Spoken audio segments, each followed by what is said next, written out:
Hey everyone, welcome back to the Errant Venture. My name is Steve, and if you're like me, you've seen the new leaks of the Kenobi set on Tatooine. I've been watching a lot of videos about this. I watched a video myself, and the one thing I really just can't get over is how surprised people are that it's a set of Tatooine. It's expected that there would be Tatooine. He exiled himself on Tatooine to look over Luke Skywalker as he's growing up. So it kind of really surprised me at the, oh my god, it's Tatooine. I think that's Tatooine. That looks like Tatooine. Where else would it be from the man who exiled himself to Tatooine? Now that being said, I do expect him to leave the planet at certain times. I expect he's going to have missions. He's going to be doing something. Otherwise, there's no reason for him to have his own series. Hey, here's a guy sitting in the desert for 40 years. It doesn't, or 20 years. It doesn't work to make a show, especially a Disney show. So, that being said, the one question that did stick out to me is, what town on Tatooine? That's the more important thing. It's not, oh my god, it's Tatooine. It's what town is it on Tatooine? Tatooine does have a handful of towns or settlements on it. And I know I'm going to butcher some of these names, but you have Anchorhead, you have Bestine, you have Mos Eisley, the most famous one. You have Mos Entha, Mos Espa, Mos Take, and Wayfar. So you have 7 towns on Tatooine, which is a pretty populated, I don't want to say it's a pretty popular area, but that's a lot of towns. You don't hear about that many towns on so many other planets out there in the Star Wars universe. But it doesn't say which one. And that's also not saying that Disney isn't creating a new town, an 8th town, a 9th town, a 10th town, as this goes on. There could be a whole bunch of countries and different things on Tatooine. What it really shows is we don't know that much about Tatooine to even start thinking about where this can be.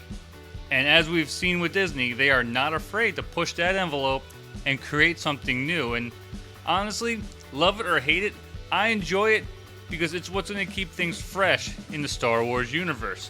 But here's the other upside to this area that they're making. Instead of using CGI or making something small, it looks like they're building an actual town.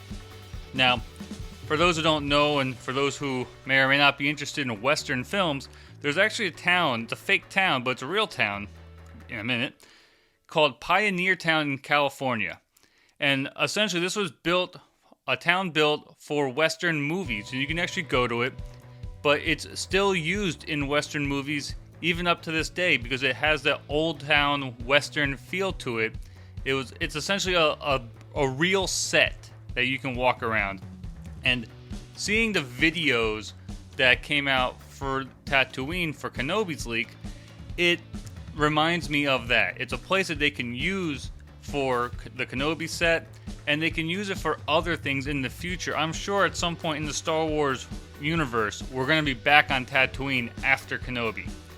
So this is something that can be reused if they don't choose to destroy it, because that looks like actual real places, not just, cheesy, think of Blazing Saddles where it's a piece of wood being held up by another piece of wood. This looks like it's something that might be able to last for a good amount of time. So that's my hope, that we see this more than just in Kenobi, or that Kenobi is just that long of a series where it gets a lot of use out of it. Make sure they're getting their buck for it. So that being said, I do expect him to be doing other missions. I expect him to leave the area, and some of these missions might bring him into various towns around Tatooine. So this can really be something good to see more of that planet.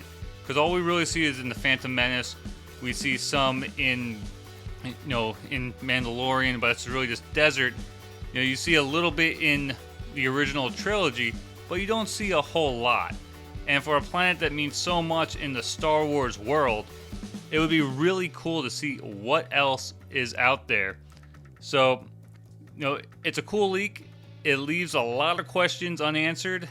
That being said, it's not the series, but it just makes me that much more excited for this series to come out. I'm excited. It's a great time to be a Star Wars fan. And I'll see you guys on the next one, The Errant Venture.